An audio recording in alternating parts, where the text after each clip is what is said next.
Buenas noches y bienvenidos a Acción Positiva. Esta noche vamos a hacer otro cambio completamente después del fútbol y vamos a entrar otra vez al tema político. Hoy contamos con un invitado que pues, es muy conocido y realmente tiene toda su familia, es periodista, es realmente alguien muy reconocido, tiene conceptos muy claros y que me parecen a mí personalmente muy interesantes. Abogado, así que bienvenido Pedro Pablo Marroquín. Licenciado, es un gusto tenerte en Acción Positiva. Muchísimas gracias, buenas noches a todos y gracias por la invitación. Pues Pedro, la verdad que aquí hemos platicado mucho de varias cosas de lo que ha sucedido en los últimos tiempos. Hoy ya tenemos, después de concluida la segunda vuelta, ya tenemos un presidente. Creo que hay conceptos interesantes que tú escribes. Ahorita estamos en el tema que básicamente todo el mundo está platicando, que quieren ayudar al presidente a que tenga un gabinete, textualmente lo saco de algunos de tus artículos. Así que, bueno, primero nada más que nos platicaras cómo has vivido los últimos 6 meses en Guatemala hasta llegar hasta este momento. Bueno, yo creo que Guatemala ha pasado por una etapa de una especie de primavera. Los ciudadanos creo que pasamos de tener una indiferencia crónica y estar en una modorra social a una etapa de mayor conciencia y de mayor preocupación de las situaciones que atraviesa el país. Pero creo que también es justo ser cautos y preguntarnos del 15 de abril a la fecha qué ha cambiado. Yo creo que hay que destacar bastante la participación ciudadana, lo que ha sido una participación mucho más activa. Pero sin querer ser aguafiestas y sin querer ser... Siendo realistas. Exacto. Analicemos qué ha cambiado. Se celebraron elecciones bajo las mismas reglas de financiamiento. Al día de hoy, del candidato ganador, pues hay unos reportes en el Tribunal Supremo Electoral, pero del candidato ganador como de los demás que estaban en contienda, no sabemos quiénes fueron los financistas al 100%. Y en ese tema, solo tal vez para ahondar, ¿verdad? Ahorita muchos candidatos han optado por decir, miren, a mí me hicieron una valla y no sé quién fue, alguien la puso, eso no es... O sea, el mismo presidente electo no. lo comentó en una eso entrevista. me refiero, que viene yo, de repente salgo al interior, el fin de semana estuve dando una vuelta y hay muchísimas sedes que eran de otros partidos y hoy por hoy en la segunda vuelta fueron FCN Nación y realmente, o sea, es imposible saber que no, la gente no empieza a poner vallas por inspiración propia. Entonces, ahí hay un tema que se celebraron acciones bajo las mismas reglas de financiamiento, a pesar que el mismo comisionado Iván Velázquez, en el informe del financiamiento de partidos políticos, mencionó que nuestro sistema político, su cohesionador era la corrupción. Seguimos teniendo un Congreso que no mueve un dedo para cambiar las bases del sistema. Las reglas actuales siguen siendo perfectas e ideales para que el negocio cambie de manos, pero no rompamos el negocio.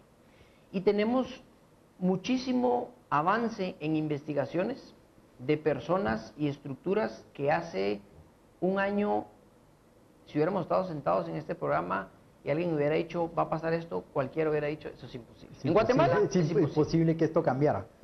Entonces, si bien es cierto, hay situaciones positivas, yo soy un poco más cauto y entiendo eso que ha sido un avance como el principio de algo que tenemos que terminar.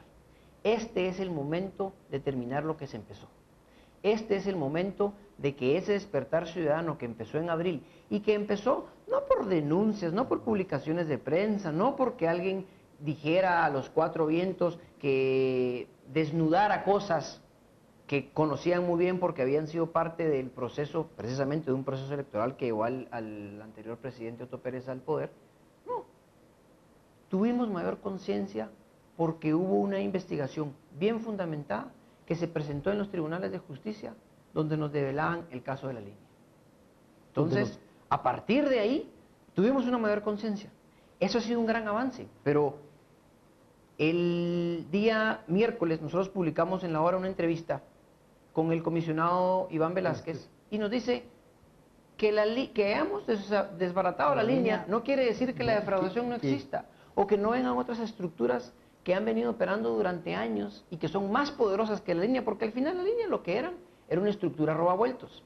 En uno de tus artículos, el presidente Otto Pérez Molina, diciendo una de las pocas cosas coherentes que dijo hacia el final de su mandato, decía, a mí me pueden cambiar, pero si esto no cambia estructuralmente, no va a cambiar absolutamente nada. Sí, lo dijo. Lo mencionabas. Y lo dijo públicamente y lo habló en privado en diversas ocasiones, pero la pregunta es, ¿qué hizo para cambiar el sistema? ¿O él? Absolutamente nada. Por lo menos tuvo la hidalguía de reconocer cuando en esos momentos él, en su haber de haber sabido que las investigaciones iban a terminar señalándolo a él, pero cuando la sociedad y la población en general todavía no lo tenía en el radar, él dio esas declaraciones. Pero no pasó absolutamente nada para que cambiara el sistema. Pero yo creo que realmente sí hay algo importante, que es decir, bueno, que realmente el país necesita cambios estructurales totalmente fuertes para que no ahorita... Y lo que sucede ahorita es que el diagnóstico está hecho. Necesitamos esos cambios estructurales. La pregunta es, ¿cuáles son esos cambios? ¿Cómo los vamos a hacer? ¿Y quiénes van a participar? Tú ponías aquí de repente, bueno, cumplimos el derecho, fuimos a las urnas, hicimos nuestro voto, pero este es el momento de hacer valer... Fueron muchos, porque yo no fui, pero fueron muchos. Yo voy a ser honesto, yo tampoco fui a las urnas. Y promoví el voto, pero tengo que ser honesto y no fui a las urnas. Yo no sé si exactamente no fuiste por un tema de tiempo, horarios o por un tema de convicción. En mi caso, no acudí a las urnas simple y sencillamente porque, como bien decía el abuelo de un amigo que contaba una anécdota en eventos sociales, yo no quería ser testigo de esa caballada. y es cierto. Y al final hay gente que le dice a uno, es que si usted no vota entonces no tiene derecho a reclamar después. Tengo más derecho a reclamar. Porque no fuiste, porque yo no ayudé cómplice. A instalar a nuestras autoridades de turno que van a llegar a asaltar el botín de la gente. Y entonces, simple y sencillamente, ¿qué es? Tenemos que cumplir, tenemos que participar. Sí, esa es una opinión de él, que la respeto, aunque no la comparto. Pero yo también creo que la democracia realmente, una expresión es no ir a votar. O sea, realmente es decir, bueno, yo no sería... Pero lo importante en mi caso no es simplemente no ir a votar porque me quiero quedar en mi casa viendo un partido del día domingo, no. No quiero votar, pero no me siento orgulloso de no ir a votar. Correcto. Yo no le quiero enseñar a mi hijo que en mi caso yo no voto porque no creo en el sistema. Entonces, el compromiso es mayor porque yo sí quiero ir a votar, pero quiero votar bajo reglas diferentes. Quiero votar por un candidato, por una estructura política, por una propuesta, que sea una plataforma para que, así como yo, miles de guatemaltecos, especialmente los más necesitados, los que no tienen una voz, los que para romper el círculo de la pobreza tienen que emigrar a Estados Unidos, los que viven al día a día, sin soñar, sin aspirar a absolutamente nada, que esos guatemaltecos tengan una voz, que esos guatemaltecos se sientan verdaderamente representados, porque va a haber un campeón que va a buscar reformar este país y este sistema para que aquí todos tengamos mayores oportunidades.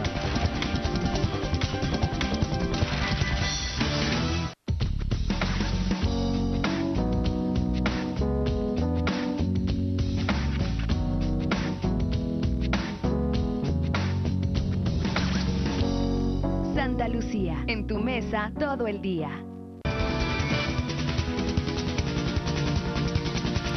Que esos guatemaltecos tengan una voz, que esos guatemaltecos se sientan verdaderamente representados, porque va a haber un campeón que va a buscar reformar este país y este sistema para que aquí todos tengamos mayores oportunidades. Hay un tema que cuando uno habla de abrir el espectro de las oportunidades, la gente lo enmarca en la situación de si será social o moralmente lo apropiado. Yo lo enmarco en el tema económico. O sea, si no lo quieren ver de un tema social, que es un tema social, dicho sea, veámoslo de un tema económico. Si no empoderamos a la gente, si no educamos a las personas, si no les damos más fuentes de trabajo, ¿quién va a comprar los productos, los bienes y los servicios que estén disponibles? Y ahorita hay un factor que nosotros no vemos, y es los migrantes. Los migrantes en concepto de remesas ingresa más dinero que lo que se recibe de azúcar, café, de café, cualquier y de cosa es nuestra vestimenta exportación juntos. más grande. Y entonces, ¿qué se traduce eso? Nuestro mejor producto de exportación es la gente. Y esa gente no tiene una voz. Esa gente no tiene un líder político que diga, señores, yo a usted lo represento. Y eso es lo que yo creo que es importante y que debemos unir esfuerzos para poder cambiar, porque yo sí quiero ir a las urnas, pero Y quiero ir a votar votar. convencido. Ahora, y siguiendo realmente, Pedro, con lo que teníamos aquí, tenías un artículo en el cual te pidieron los comentarios que explicaras de nuevo, decir, bueno, deberíamos de rajar ocote. Y yo creo que realmente es un término que a mí me pareció, claro, ya pasó la primavera, ya fuimos a protestar y todo esto, pero realmente es el momento de rajar ocote y hacer realmente cambios importantes. Y tú en el mismo artículo, que se lo recomiendo a todo el mundo, enumeras ciertos cambios que serían importantes para cambiar la estructura del país. Y si el presidente electo realmente tiene la voluntad política de realmente dejar algo para Guatemala, ese debería ser el camino. Sí, pero hay un paso previo. Ujú. Y es, el rajar ocote implica vernos hacia adentro y preguntarnos, ¿hemos sido parte de la solución o hemos sido parte del problema? Porque hay gente que dice, no, miren, lo que pasa es que yo no toco dinero del Estado. Muy bien. Pero compro una película pirata, me meto en contra de vía, compro un celular robado, pago una mordida cuando Pero me ya que hablas de la doble moral del guatemalteco, ¿verdad? Entonces, ok, usted tal vez de alguna forma no está metiendo las manos en el presupuesto que debería servir para atender las grandes necesidades de la gente y del país. Pero no estamos siendo nada diferentes. Y esa es la parte toral de esto. Porque el cambio no está en las cosas extraordinarias. El cambio está en las cosas más ordinarias de la vida. El cambio está en que yo pueda llevar mi vida de una forma en la que yo pueda verme en el espejo sin sentir vergüenza y poderle decir a mi hijo que lo que tiene o lo que no tiene es producto de un esfuerzo honrado. O lo que sea, ¿verdad? Que realmente... Y entonces, si no estamos dispuestos a dar ese paso hacia nosotros mismos, ¿cómo entonces pudiéramos pensar que podemos llegar a cambiar el sistema de este país? Porque al final del día, en muchos casos, hay mucha gente que no quiere cambiar el sistema, porque sienten que en este aparato de impunidad les termina beneficiando. Bueno, y lo hemos mencionado, ¿verdad? O sea, parte del sector privado, parte de grupos y todo esto, no son los más interesados en cambiar el sistema. De repente miran en el presidente electo alguien con el cual le van a ayudar a armar su gabinete y lo van a lograr controlar y eso es una parte que también los guatemaltecos tenemos que ser claros en señalar y mandar el mensaje que los guatemaltecos no queremos más de lo mismo, ¿no? Sí, yo creo que lo importante es mandar el mensaje, pero también tiene que existir mayor organización, porque las protestas que se dieron durante este año, ¿en qué se concentraron? Se basaron en sacar a los corruptos. En el Ejecutivo. Sí. Básicamente el Ejecutivo. Sí. El presidente electo Jimmy Morales decía, señores, les recuerdo que yo no cambio las leyes. Bueno, lo cual yo también creo que como también lo platicabas por acá, también eso es tiene razón. Tal vez no cambie las leyes, pero no puede decir, yo no tengo ninguna responsabilidad. Pero nadie le está pidiendo que se convierta en legislador, nadie le está pidiendo que se convierta en juez, ni nadie le está pidiendo que se abrogue las facultades del Contralor General de Cuentas. Pero sí estamos demandando los guatemaltecos, que es donde tenemos que organizarnos, poder encontrar terreno en común y podernos cohesionar hacia un mismo objetivo. Que a través de facultades constitucionales, como la iniciativa de ley, que tiene entre ellos el presidente de la República, el organismo ejecutivo, pueda él plantear los cambios que sean necesarios para poder reformar el sistema. Entonces, resulta que sí era importante y en ese momento concentrarnos en las autoridades del organismo ejecutivo. Yo no digo que no, porque quiero ser bien claro y enfático que no estoy diciendo que fue un camino equivocado, que no. Lo único es, se salió de esas personas. ¿Qué cambió? Nada. Por el momento no ha cambiado nada. En estos momentos tenemos porque al final corrupción. La chibola está en el Congreso. ¿Y qué sucede? Ahorita con el transfugismo es difícil de hacer eso, pero el 6 de septiembre quedó electo un Congreso conformado en su mayoría por los mismos. Líder, UNE, PP y todos tenían los 105 votos que se necesitan. Ahora por la composición, porque hay ciertos candidatos que todavía no se les ha dado luz verde de parte del Tribunal Supremo Electoral y por ese famoso transfusión que hablamos, Es una colección puede haber un vaivén más menos, pero al final del día, esos mismos candidatos fueron electos bajo las mismas reglas de financiamiento y yo le pregunto a usted y a la audiencia, ¿cuándo han visto a un candidato salir a denunciar el sistema? Salir a denunciar el financiamiento. No, yo creo que realmente este presupuesto es ni los diputados nuevos. Bueno, los diputados nuevos, realmente eso también es corrupción, ¿verdad? O sea, ser cómplice y quedarse y no decir nada, no denunciar el sistema. Y ahorita, de nuevo, pues tenemos la primera prueba, ¿verdad? Tenemos el primer presupuesto por ser aprobado. Después de todo lo que se platicó y todo, viene y regresa el presidente electo y regresa con una disminución de 2,5 billones de quetzales, que no es absolutamente nada para los cambios estructurales que Guatemala está pidiendo, ¿verdad? O sea, entonces, realmente, ¿qué podemos esperar de este presupuesto? Y como tú decías, de los diputados, ¿qué estará sucediendo en el Congreso? El presupuesto es muy difícil leerlo. Hasta el día martes no conocíamos exactamente, por ejemplo, cuáles iban a ser las asignaciones que tiene, que en el presupuesto se conocen asignaciones a cargo del Tesoro, donde se incluye el Ministerio Público, por ejemplo. El Ministerio Público está pidiendo 1.700 millones y le quieren asignar 1.000 o 1.100, y eso sigue sumando a la brecha que le ha venido afectando desde el 2012, en una clara asfixia al ente investigador, que yo creo que lo tenemos que entender como una estrategia de impunidad. Entonces, ver el presupuesto que se está planteando ahora es un poco, entenderlo tal vez es un poco complicado porque no hay fundamentos técnicos que amparen las decisiones que se han tomado. O sea, obviamente, entonces, un presupuesto que el 45 millones de quetzales se quedan en su funcionamiento. Y el tema era que yo planteaba una interrogante, ¿qué va a hacer el presidente electo y su equipo con el tema del listado geográfico de obras? Porque esa es una moneda con la que los diputados negocian. Aparte hay un tema de las plazas, pero eso al final es los negocios robavueltos. Los 14,000 millones del listado geográfico de obras. Es la parte que y entonces la pregunta es, ¿qué va a hacer el presidente electo cuando le somaten la mesa? Y cuando le digan, entonces, si no tenemos esta parte del pastel que nosotros queremos, entonces no va a haber presupuesto.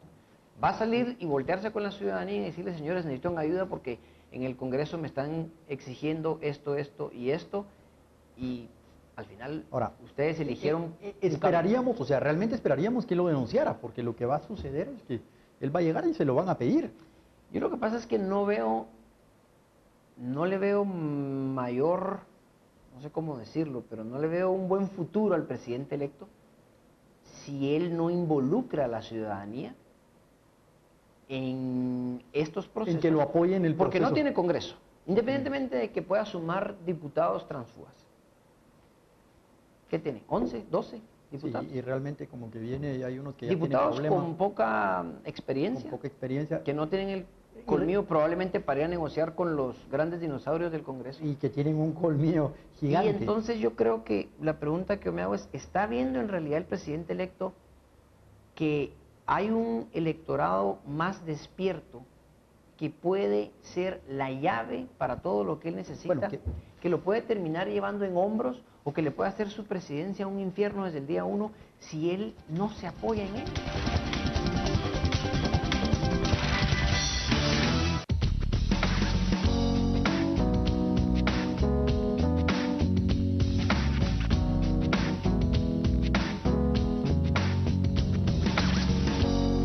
Santa Lucía, en tu mesa todo el día. Hay un electorado más despierto que puede ser la llave para todo lo que él necesita, bueno, que lo puede terminar llevando en hombros o que le puede hacer su presidencia un infierno desde el día 1 si él no se apoya en ellos. Entonces, al día de hoy, claro, él pide tiempo y de alguna forma tiene razón, pero no ha dado muestras inequívocas de que esa sea la línea que él va a asumir. Y yo creo que ese sería un gravísimo error para alguien que está llamado, Bueno, que ganó un voto que llevó a que alguien que está a la llamado, segunda alguien vuelta que está ganó. llamado a que este sistema cambie para que puedan enfrentarse los grandes problemas del país. Algo que me llamó la atención, ¿verdad? O sea, como se ha platicado mucho, y esto lo ha platicado mucha gente abiertamente, dice, bueno, lo tenemos que ayudar porque él no tiene experiencia. Y lo ha platicado gente que yo considero que son buenos guatemaltecos, con buenas intenciones. Pero los luzazos que ha dado el presidente Morales, es decir, mire, lo tenemos que ayudar a que arme su gabinete. O sea, realmente como que también lo mencionábamos por acá. Lo que Guatemala necesita es un líder que demuestre señales reales de liderazgo en el cual decir, mire, este es mi gabinete, esta es la gente con la que yo quiero trabajar y esta es la línea que debemos de seguir. ¿Qué esperaríamos del presidente Morales? El presidente Morales anunció la semana pasada que le pediría a la CICIG y al Ministerio Público que le investigaran a las personas que conformarían su gabinete. Pero el primero cayó por plagio. Ese es un tema. Y el otro es cuándo, porque ahí hay dos tiempos que se pueden manejar. El presidente electo lo anuncia públicamente y después empieza un proceso de veto público, o el presidente electo le va a trasladar al Ministerio Público y a la CICIG los nombres de sus potenciales miembros del gabinete sin que la sociedad sepa, y dependiendo del filtro que puedan hacer las autoridades, entonces los va a nombrar y anunciar a la población. Pero ahí lo que ahorita nos manda es el tiempo. Porque si lo hace a la primera semana de diciembre, es cierto que la CICIG y el Ministerio Público han hecho investigaciones muy efectivas, pero yo me temo también, si les va a dar tiempo por una parte, suficiente para poder. Aún Velázquez me mencionaba es que está saturado, realmente, que ya realmente no tienen la capacidad de generar tantas investigaciones. Pero ese punto total de la pregunta es, ¿qué va a hacer? Solo él sabrá. Pero lo que no puede hacer, al final del día, la gente votó por Jimmy Morales. Correcto. No, en realidad en este sistema se termina votando por el candidato, pero al final del día yo siempre he dicho que se vota por un candidato que atiende los planes, los sueños y los ideales de los financistas. Pero digamos que partamos y demos el beneficio de la duda. La gente votó por Jimmy Morales. Él tiene que entender que su equipo lo debería de formar él. El papel de un líder, el papel de un estadista es, yo voy a recibir sugerencias, voy a tener una mente amplia para poder platicar con diversos sectores, pero al final del día las decisiones son mías. ¿Por qué? Porque la gloria o la pena va a tener él. Correcto. Entonces, si él no entiende esa parte, creo que estaría cometiendo un gravísimo error. Por otro lado, yo estoy a favor de lo que ha hecho la CICIG en el último semestre y anteriormente, pero yo no sé si entre las atribuciones del comisionado Velázquez también está nombrar al gabinete, ¿verdad? O sea que yo creo que también si le estamos pidiendo demasiado intromisión en cosas que realmente el presidente también tiene que ser un líder y ir para adelante. O sea, yo pensaba en otros líderes, Barack Obama. Claro que Jimmy no tiene ninguna experiencia política, pero Barack Obama también entró y le decían de alguna forma que no, la falta de experiencia, y en algún momento, sin importar la tendencia, pues ha sacado adelante su presidencia. Pero hay un factor también importante y es el poner a la gente de primero, empoderar a la gente, independientemente de la filosofía, de las creencias políticas o de las ideologías. Algo que no se le puede quitar a Obama es que él empoderó a la gente. Él decía, no crean en mi habilidad para cambiar, crean en su habilidad para incidir. Ese es el punto ahorita. Entonces, si no logra él trasladarle a la gente ese empoderamiento, señores, yo soy literalmente, y no porque yo sea un abogado, yo soy literalmente un mandatario de ustedes. Si no logra hacer esa parte, es muy difícil que tengamos un futuro. Estaba viendo que hace un par de semanas era el aniversario de 5 años de lo que sucedió en Egipto, en el Cairo, que la plaza se llenó. De alguna forma los jóvenes con las redes sociales lograron votar al gobierno y mencionaban que 5 años después no se había logrado nada, no habían habido avances en educación, en salud, en absolutamente nada. Y Egipto fue a las urnas nuevamente, ya no sabían ni quién era el candidato. ¿Cuál es el riesgo que tiene Guatemala? de que todas estas pasiones que hemos despertado no terminen en nada. Altísima. Porque veamos el caso de Presidios. ¿Qué pasó en Presidios? Septiembre del Hablando 2000, de Lima, CICIG presenta una investigación, desbaratan una estructura. Fue de los primeros golpes que el gobierno sintió como un balde de agua fría. No ha cambiado nada. no ha cambiado nada, realmente. Y así nos podemos remontar más atrás. El caso Moreno, presentaron a Alfredo Moreno como el gran capo de los capos y resultó que Alfredo Moreno era un miembro raso de la organización. Bueno, y eso mencionaba también, que la organización es más grande que eso. Exacto. Y entonces el mismo comisionado reconoce y dice, desbaratamos la línea, pero eso no quiere decir que hayamos desbaratado todas las mafias que operan alrededor. Y aquí hay un factor que la gente tiene que entender bien importante. Una cosa es lo que sabemos y otra es lo que podemos probar. Que es muy Entonces, difícil, ¿verdad? Al final del día, este gobierno, bueno, digo este gobierno, pero el gobierno de Otto Pérez Molina, la puso de alguna forma muy fácil, porque fueron muy burdos y descarados. Si lo vemos de una forma integral, pues ellos pensaron, esto ha venido operando durante años, nunca ha pasado absolutamente nada, con una llamada paramos las cosas donde queremos, y entonces se desbocaron. Pero, y otra cosa, estuvieron cerquísima de lograrlo. O sea, realmente... Estuvieron cerquísima de lograrlo porque la CICIG no iba, ya había estado el dictamen que la CICIG no seguía. Y si no hubiera sido porque Joe Biden en Villanueva da la declaración que hace de que no había plan para la prosperidad, si no había continuidad de la CICIG, las cosas no hubieran sido. Bueno, yo aprovechando que ya estamos cerca de terminar, creo que lo importante es preguntarnos, ya vimos qué ha pasado, qué no hemos logrado, pero no nos quedemos como un hámster en eso dando vueltas. Veamos qué puede y qué debe pasar. Y eso solo depende de usted. Eso no lo puede contestar nadie más que usted. ¿Qué país quiere y cuánto está dispuesto a luchar? Porque este es el momento de que terminemos lo que empezamos. Este es el momento de que usted y yo, todos entendamos que Guatemala no tiene futuro así, que no es sostenible seguir con este sistema, que el rajar ocote significa empezar por nosotros mismos, pero poner la presión en el Congreso. Y no los días sábados donde no sesionan, los días en los que sesionen, que nuestra voz se haga escuchar, que en las redes sociales no solo podamos pasar al desahogo, sino podamos pasar a la proposición, que estemos dispuestos a enterarnos en qué consisten las reformas a la ley electoral, a la ley de contrataciones. No todas las vamos a entender porque son cosas que son técnicas, pero sí podemos tener en el círculo de amistades personas que nos la puedan digerir. Los medios de comunicación estamos llamados a hacer ese trabajo, para que entonces el ciudadano se pueda empoderar y podamos pensar que reformar este sistema es posible para que las grandes necesidades, las personas que históricamente se les ha negado una oportunidad en este país, puedan cambiar y puedan pensar que su futuro está en esta tierra, no en Estados Unidos. Ese es el gran reto que tenemos y eso es lo que yo creo que nos queda de ahora en adelante. Pedro, muchas gracias. La verdad que creo que tenemos que invitar a nuestra audiencia y a todos a que rajemos ocote juntos. Ahí sí que citando tus palabras textuales, dice que o sea, realmente a veces tenemos que ser duros con algunos, pero blandos con los sofisticados y con los de cuello blanco, que son igual o más sinvergüenza que los otros. Seguiremos teniendo una doble moral y un doble trasero para juzgar cosas iguales.